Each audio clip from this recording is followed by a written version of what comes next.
For centuries, we've looked to ancient Greece as an example of the ideal rational society. The timeless columns of the Acropolis in Athens stand as a symbol of Greek strength and wisdom.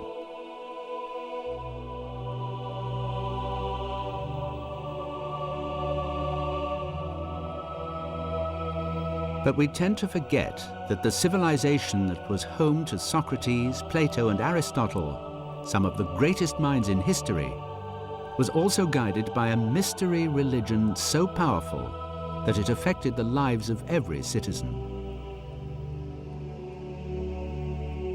The Greeks were infatuated with a pantheon of irrational gods, capricious beings who could decide their fate on a whim. Greek mortals feared making any decision, large or small, without divine approval. The surest way to get answers from these fickle gods was to make a sacred pilgrimage to the city of Delphi.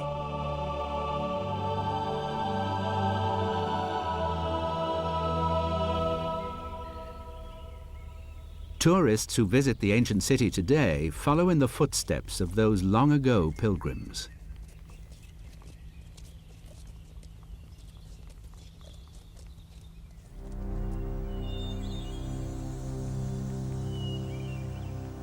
Perched on the side of Mount Parnassus, Delphi was the ancient Greeks' most sacred city, the center of their spiritual world.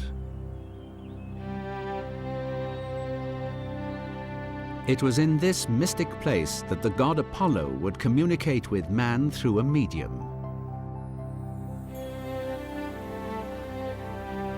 The mysterious oracle of Delphi. Greek legend tells us that the site of Delphi itself was thought to possess a mystic power. Before the time of the oracle, the myth says, a herdsman following his goats into a rugged glen was suddenly overcome with visions of his future. The legends also claim that mysterious breezes and fragrances often filled the city.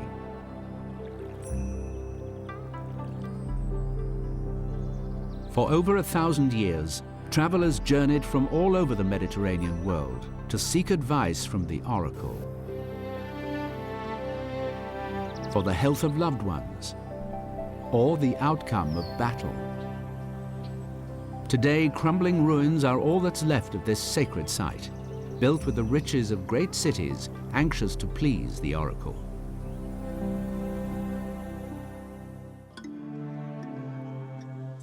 The mystery is that a society with some of the greatest minds of all time would be so dependent on the whims of their gods.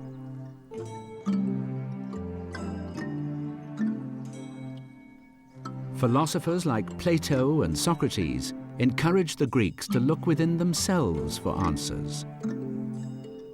In contrast to the oracle, Socrates spoke of self-knowledge as the only path to true understanding. But while some Greeks listened to his rhetoric, the pull of the oracle was stronger. Time and again, the Greeks would return to the mysterious city of Delphi, where the familiar motions of ritual were a comfort. Pilgrims seeking answers from the oracle would arrive with tribute in hand.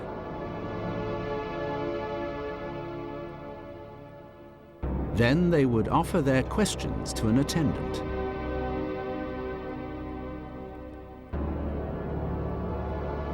Deep within the temple of Apollo, a priestess sat waiting to be filled by the divine words of the god.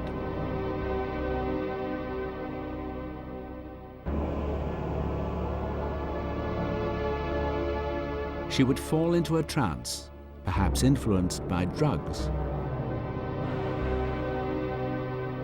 In a frenzy, she would call out jumbled responses. The attendant would record and transmit her answer. But the answers the oracle gave were often purposely cryptic, a turn of phrase that would allow the questioner to interpret the answer to his liking. Through modern eyes, the oracle appears to be little more than an ancient Ouija board. Yet its words had a mysterious power to influence the course of an individual life or the fate of an empire. The Greeks most desperately clung to their mystery religion during times of crisis. In 430 BC, their devotion was put to the test when disease struck the city of Athens. Under constant threat of attack from neighboring Sparta, Athens' citizens had crowded into the city center. Crammed together in tight living quarters, they succumbed to a devastating plague. Desperate, the sick and the dying pleaded to their gods for answers.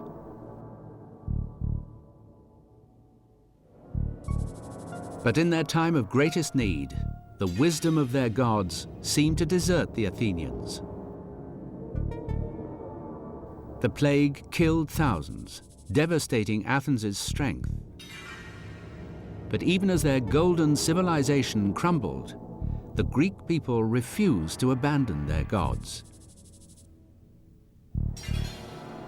Instead, in their frustration, they looked for a scapegoat.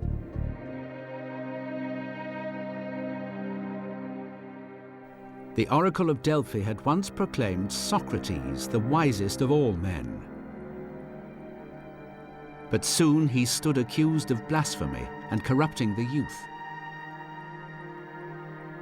Throughout the decades after the plague, the Athenians and their leaders had become increasingly frustrated. Why did their gods continue to forsake them?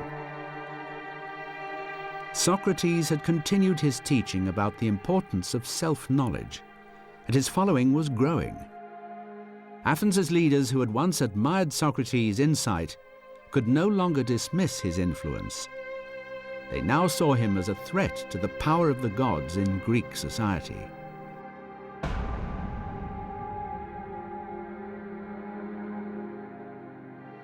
Socrates was sentenced to die for his crimes by drinking poison.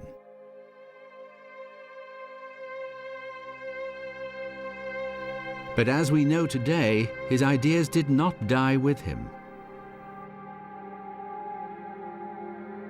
Students like Plato carried on his teachings and recorded them for future generations.